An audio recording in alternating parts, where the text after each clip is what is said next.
In 53 BC, a Roman army set out to conquer the kingdom of Parthia, the gateway to the riches of the East. I'm Matthew Settle. This army didn't go into battle for the greater good of the empire. They did it to enhance the reputation and wealth of one man, Marcus Licinius Crassus, the richest man in Rome.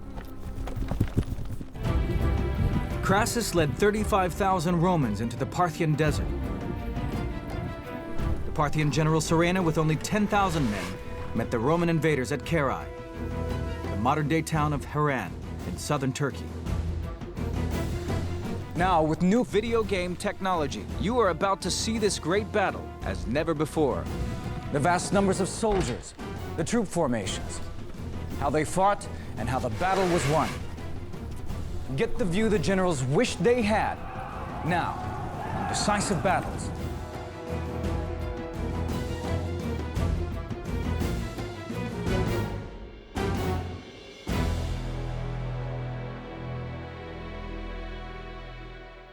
In 60 BC, all power in Rome was shared between three men: Julius Caesar, Pompey the Great, and Marcus Licinius Crassus. This arrangement was designed to control their individual ambition and stop Rome from falling into civil war. Crassus was by far the richest, but at 60, he was also the oldest. Crassus certainly was old, and we're told looked older at the time of the campaign, around 60 years old, but he still wanted to make an impression. Crassus really was the boy left behind. He did not have the sort of military reputation that he wanted, that he craved. He wanted to be the first citizen in Rome, and to do that, he needed victories. The real glory belonged to Caesar and Pompey. Their military exploits had made them the heroes of the Roman population. But while Caesar and Pompey had been campaigning, Crassus had been getting richer. He was Rome's biggest real estate developer, with a unique way of doing business. He assembled his own band of builders and firemen. Most houses in Rome were built of wood, and fires were frequent. If a house caught fire, he offered to buy at cut price.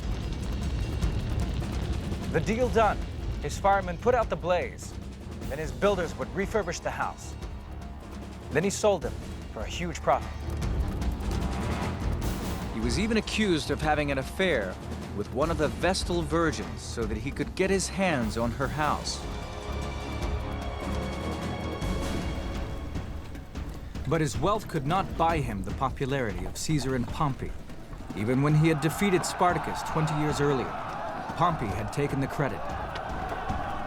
Then the provinces and armies of the empire were divided between the three men. Caesar received Gaul, Pompey got Spain, and Crassus was given Syria. Now, he saw his chance for glory.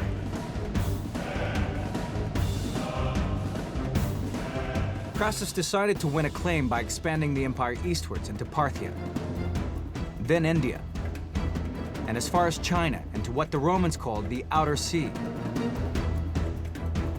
The fact that Parthia had a peace treaty with Rome was conveniently ignored.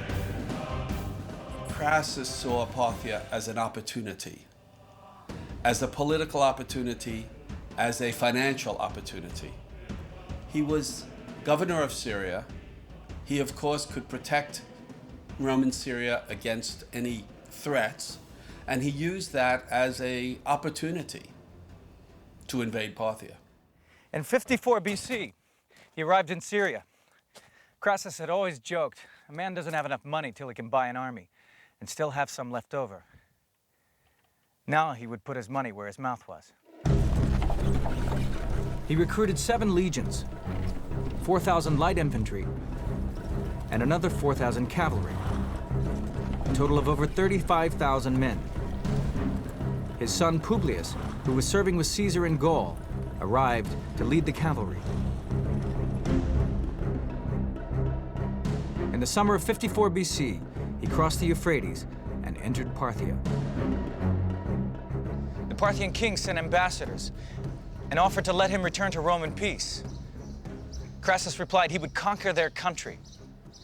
Well, the ambassadors laughed and said that hair would grow on their palms or their hands before that would happen. None of this deterred Crassus. The king of Armenia offered his help on the condition that the army marched through the mountains of the north. But Crassus's plan was to go by the shortest route, straight across the desert. He turned down the offer, and the king and his cavalry rode off. Crassus led his legions on into the arid landscape. It was burning hot. They knew that somewhere out there in the haze was the Parthian army. The Parthians were very, very different from the Roman Empire, almost the antithesis. The Parthians were a much more feudal type empire. They were based almost entirely on horsemen. The Parthian army was designed to operate in the wide open spaces of the desert. It would not seek a head-on clash with the legions. That would be playing the Romans at their own game. The Parthians were horse soldiers. Most were mounted archers who fired from horseback. These people were the masters of maneuver. They were swifter than any other cavalry. They could fire their weapons at a gallop, not only galloping towards the enemy, but also, even as they galloped away from the enemy, they would turn round and they would fire back over the hindquarters of the horse. And this, of course, is immortalized as the famous Parthian shot. They were supported by the cataphracts, heavily armored cavalry with long spears. The army was led by Surena, a young general in his late 20s.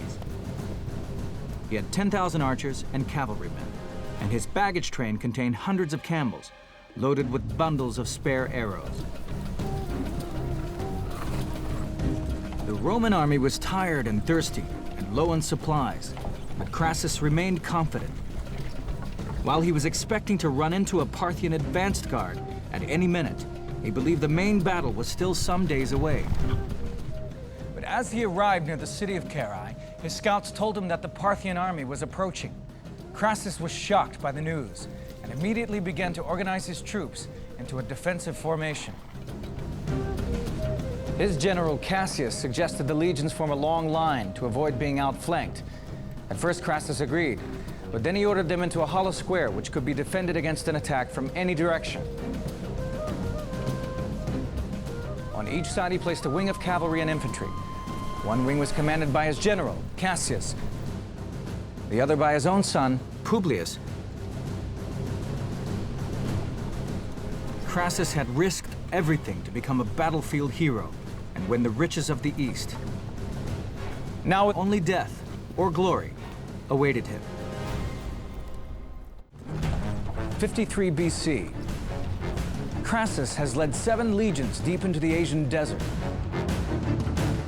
He wants to be another Alexander the Great and march into India. But at Carhae, the Parthian army stands in his way.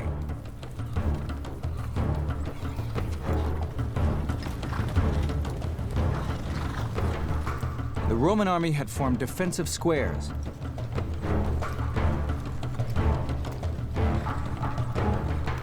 Most of the officers now wanted to rest their troops until the following morning, but Crassus's son Publius was eager to fight the enemy. Crassus agreed and urged his army on. His soldiers would have to eat and drink while on the march. Eventually, the Parthians came into view. From a distance, they appeared a ragtag bunch. There was little about them that inspired terror. This was because Surena had ordered his cavalry to cover up their armor with blankets and animal skins. Then, as they came close, he gave the order to throw off the covers. Suddenly, the Romans saw rank after rank of cataphracts, their breastplates and horse armor gleaming in the sun. Surena sent 1,000 cataphracts thundering towards the Roman square.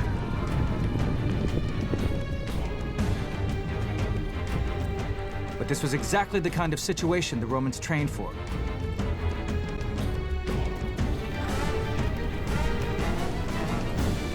Superbly disciplined, their wall of shields was impenetrable, even to the heavy spears of the cataphracts.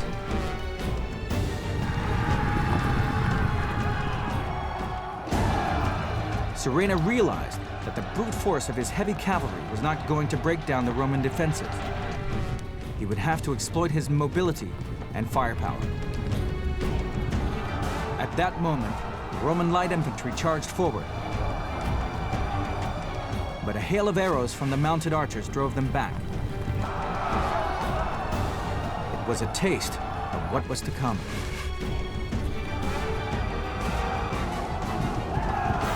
What happened next was like a scene from a Western.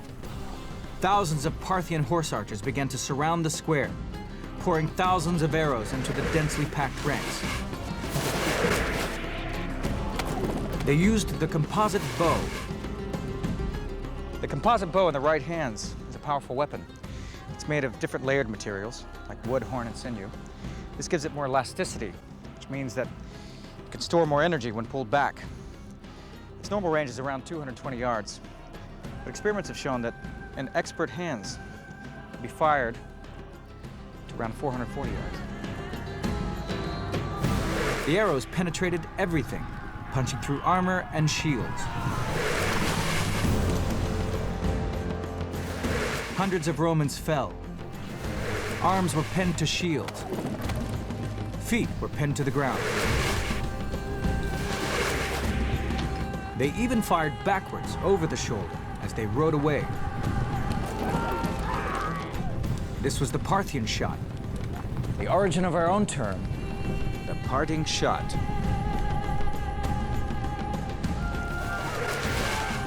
But the bulk of the Romans were still unscathed, sheltering behind and beneath their large shields. Crassus knew that if the square held, the Parthians would soon run out of arrows. This was the problem with archers. They could play a key role in battle, but would eventually run out of ammunition. Missile weapons in ancient warfare were nothing like as decisive as they had become in modern wars. Because of the low velocity, you could guard against them with shields. So it really was just a matter, usually, of outweighting the enemy's missile supplies. But Surena had planned for this eventuality. Hundreds of camels loaded with arrows were brought forward to replenish the archers.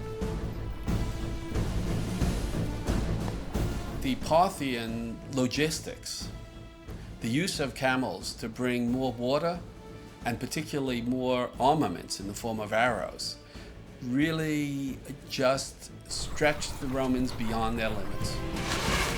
Crassus was now in a desperate situation. The trouble was, Crassus hadn't had any military experience for the last 20 years, and that was where the great problem was, and he was old. Crassus sent a message to his son Publius and told him to take 1,000 cavalry and 8 cohorts and attack the Parthian horsemen. Otherwise, the square would be entirely surrounded.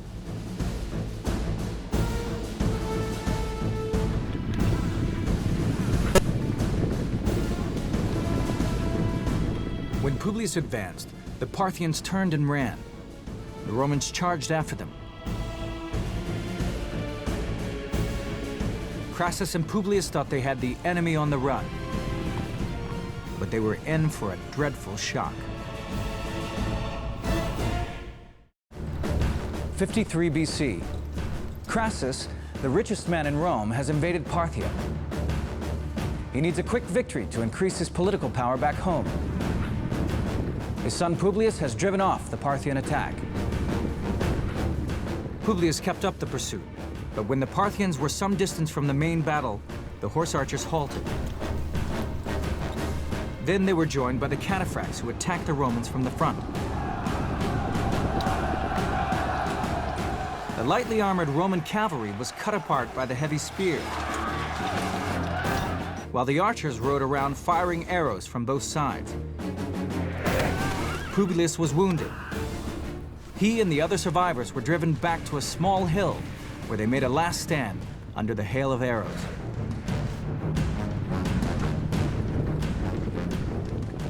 Publius refused to be taken alive, When he went to stab himself, an arrow pierced his hand, so he ordered his armor-bearer to kill him with his own sword. The Parthians cut off his head and stuck it on a spear. Several miles back, Crassus was completely unaware of any of this. The assault had eased. He had a moment to breathe. But he did not realize it was at the expense of his own son. He disbanded the square and lined up his troops in normal battle order. At that moment, the Parthians returned. To his horror, Crassus saw the lead horseman brandishing his son's head on a spear. It was a devastating effect to all who saw it. Needless to say, this was rather demoralizing. This was the final disaster for Crassus. He maintained his dignity. He got through the remainder of the day saying, "It is my loss, it is not your loss. Fight on." But that night, he collapsed altogether. Now the cataphracts attacked the Romans head-on with their heavy spears, while the archers rode around the flanks, raining arrows into the tightly packed formation. Some of the Parthians shoot directly, others shoot arrows up into the air, which will come down from the top, and you can't use a shield simultaneously against both those. They have long-range bows and arrows, and the Romans could not close with them. That was the problem. They had to put up with this constant hail of arrows. But it was close to nightfall, and this saved the Romans. Crassus was too distraught to take any major decisions. When it was dark, Cassius and the other commanders decided to move out of their positions and head for the nearby town of Carhae. They left behind nearly 4,000 wounded. At dawn, the Parthians rode in and slaughtered all of them.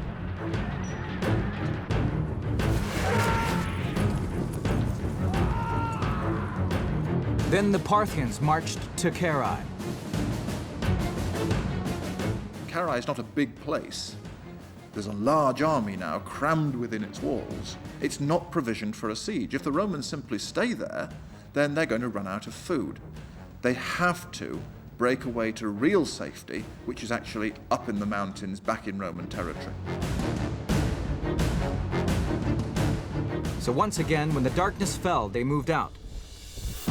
But they had gone no distance before they came under attack again. The Parthian archers inflicted massive casualties. But the exhausted Romans kept up a fierce resistance. Crassus's officers covered him with their shields to protect him. But unfortunately, some of the men seem to see the only way out as being to have a peace settlement. And that's where discipline really does start to break down, when the Surena seems to offer it. Surena suggested that Crassus meet him to discuss peace terms. The king of Parthia would offer him a truce if he withdrew. Crassus, his troops said, "Oh, we want to talk. We really want to talk. Everything will be okay. Let's talk, let's talk. You should talk." Crassus was suspicious, but his soldiers were keen for any chance of survival. The Parthians offered him a horse, and as he mounted it, a scuffle broke out between Surena's officers and his own. In the melee that followed, Crassus was killed. His head and his right hand were cut off. When Crassus is killed, along with some of his chief deputies, the army really is rudderless. And I think it's hard for us to overestimate how difficult it would be for an ancient army, far from a camp, in adverse circumstances, in a climate that they don't understand. Now there was a general attack on the remaining Romans. A few escaped by fleeing into the hills, but most were killed or captured. Crassus's glittering dream had become a Roman nightmare. Since he entered Parthia, 20,000 Romans had been killed and another 10,000 taken prisoner. His 7 legions were no more. Their 7 eagle standards had been captured. There was no greater dishonor. Surena returned in triumph to King Herodes. When he arrived, the king was watching a play which featured an actor holding a severed head. He threw him the head of Crassus to hold instead. In the space of 6 months, Crassus has gone from being the richest man in Rome to a prop in a Greek play.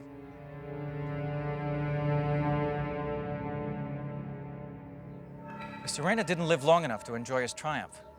In defeating the might of Rome, he'd become too successful for his own good. The king saw him as a dangerous rival and had him murdered. Carhae really ranks alongside the other great defeats of the Romans. The Battle of Carrhae, when Hannibal annihilated 8 Roman legions in 216 BC, and the Teutoburg Forest, when Varus had 3 legions slaughtered by the Germans. So it's a tremendous psychological blow. The death of Crassus did not end the rivalry in Rome. The jealousy between Caesar and Pompey spilled over into civil war, from which Caesar emerged victorious. But old loyalties remained. Crassus's general, Cassius, was one of the few who made it back to Rome.